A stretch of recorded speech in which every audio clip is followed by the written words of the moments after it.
जय श्री राम, जय श्री कृष्णा, राधे राधे। मेरे चैनल श्री जी में आप सभी श्रोताओं और सखियों का हार्दिक अभिनंदन है। तुलसीदास जी की रामायण के माध्यम से कल हमने जाना था कि शिव जी की तपस्या भंग करने के लिए कामदेव को बुलाया जाता है। कामदेव अनेक प्रकार के जतन करता है। वो अपने प्रभाव से ऐसा वातावरण कर देता है कि हर कोई जो है काम में लग जाता है। सरोवर में अनेकों कमल खिल गए, जिनके सुंदर भौरों के समूह गुंजार होने लगे। सभी पक्षी रसीली बोलने लगे और अप्सराएं जो है गा गा कर नाचने लगी। कैलाश पर इतनी लताएं, इतने फूल, सभी नाना प्रकार की तरह से सभी जो है सुसज्जित हो गए और कैलाश एकदम सुंदर, जैसे कोई इंद्रलोक में होता है, इस तरह से हो गया। आगे चलते हैं। सकल कला करी कोटि विधि, हारे उसेन समेत, चली न अचल समाधि शिव को पे हृदय निकेत। कामदेव ने अपनी सेना समेत करोड़ों प्रकार की सब लीलाएं की, सब उपाय जो है करके हार गया, पर शिव जी की अचल समाधि नहीं डगी। तब कामदेव क्रोधित हो उठा। आम के वृक्ष की एक सुंदर डाली देखकर मन में क्रोध से भरा हुआ कामदेव उस पर चढ़ गया। उसने पुष्प धनुष पर अपने 5 बाण चढ़ाए और अत्यंत क्रोध से लक्ष्य की ओर ताक कर उन्हें कान तक तान लिया। कामदेव ने तीक्ष्ण 5 बाण छोड़े जो शिवजी के हृदय में लगे। तब उनकी समाधि टूट गई और वे जाग गए। ईश्वर शिवजी के मन में बहुत क्षोभ हुआ। उन्होंने आंखें खोलकर सब ओर देखा। जब आम के पत्तों में छिपे हुए कामदेव को देखा तो उन्हें बड़ा क्रोध हुआ, जिससे तीनों लोग कांप उठे। तब शिवजी ने तीसरा नेत्र खोला। उनके देखते ही कामदेव जलकर भस्म हो गया। जगत में बड़ा हाहाकार मच गया। देवता डर गए, दैत्य सुखी हुए। भोगी लोग काम सुख को याद करके चिंता करने लगे और साधक योगी निष्कटंक हो गए। कामदेव की स्त्री रति अपने पति की यह दशा सुनते ही मूर्छित हो गई। रोती चिल्लाती भांति भांति से करना करती हुई वह शिवजी के पास गई। अत्यंत प्रेम के साथ अनेकों प्रकार से विनती करके हाथ जोड़ के सामने खड़ी हो गई। शीघ्र प्रसन्न होने वाले कृपालु शिवजी अबला असहाय स्त्री को देखकर सुंदर सांत्वना देने वाले वचन बोले। हे रति, अब से तेरे स्वामी का नाम अनंग होगा। वह बिना ही शरीर के सबको व्यापेगा।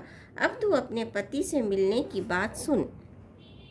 जब पृथ्वी के बड़े भारी भार को उतारने के लिए यदुवंश में श्री कृष्ण का अवतार होगा, तब तेरा पति उनके पुत्र प्रद्युम्न के रूप में उत्पन्न होगा। मेरा यह वचन अन्यथा नहीं होगा।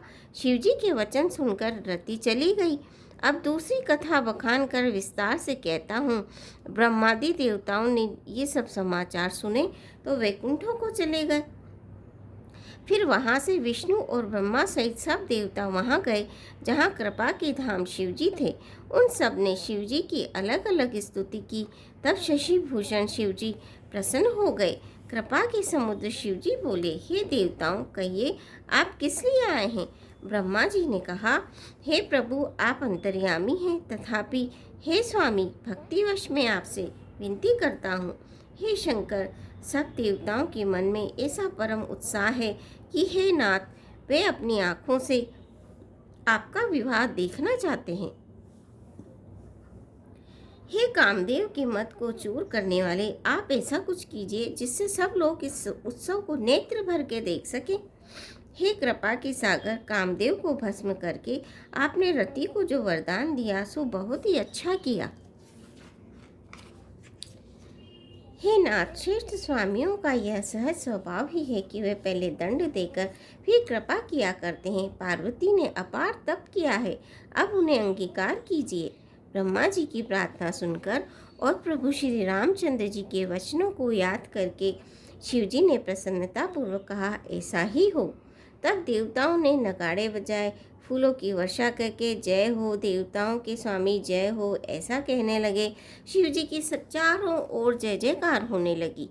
उचित अवसर जानकर सप्तऋषि आए और ब्रह्मा जी ने तुरंत ही उन्हें हिमालय के घर भेज दिया। वे पहले वहां गए जहां पार्वती जी थी और उनसे छल से भरे मीठे विनोद युक्त आनंद पहुंचाने वाले वचन बोले।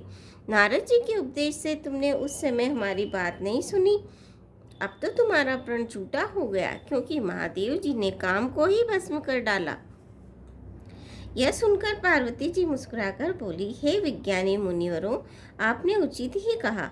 आपकी समझ में शिवजी ने कामदेव को अब जलाया है।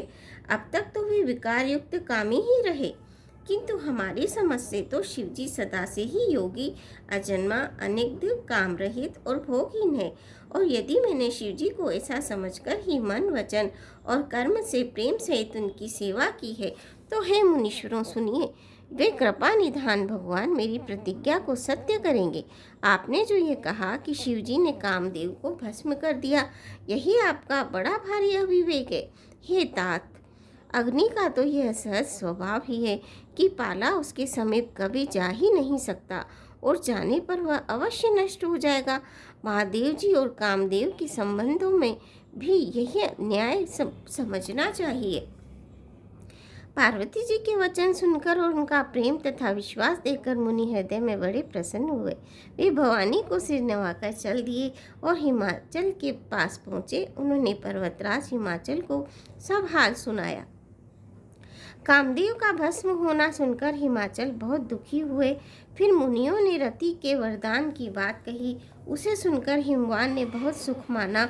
शिवजी के प्रभाव को मन में विचार कर हिमाचल ने श्रेष्ठ मुनियों को आदरपूर्वक बुला लिया और उनसे शुभ दिन, शुभ नक्षत्र और शुभ घड़ी शुद्धवाकर वेद की विधि के अनुसार शीघ्र ही लग्न निश्चय करवाकर लिखवा लिया। फिर हिमाचल ने वह लगन पत्रिका सप्त ऋषियों को दे दी और चरण पकड़कर उनकी विनती की। उन्होंने जाकर वह लग्न पत्रिका ब्रह्मा जी को दी। उसको पढ़ते समय उनके हृदय में प्रेम समाता ही नहीं था। ब्रह्मा जी ने लग्न पढ़कर सबको सुनाया। उसे सुनकर सब मुनि और देवताओं का सारा समाज हर्षित हो गया। आकाश से फूलों की वर्षा होने लगी, बाजे बजने लगे और 10 दिशाओं में मंगल कलश सजा दिए गए। लगे संवारन सकल सुर बाहन विविध विमान, होई सगुन मंगल सुबद करही अपुछ रागान। सियापति रामचंद्र की जय, पवन पुत्र हनुमान की जय। मंगल भवन अमंगल हारी, दबौ सुदशरथ अजर बिहारी। दीन दयाल विरुद्ध संभारी, हरौ नाथ मम संकट भारी। आज के लिए बस श्रोताओं इतना ही। कल हम पढ़ेंगे कि शिव जी की बारात निकलती है, भोले बाबा दूल्हा बनेंगे।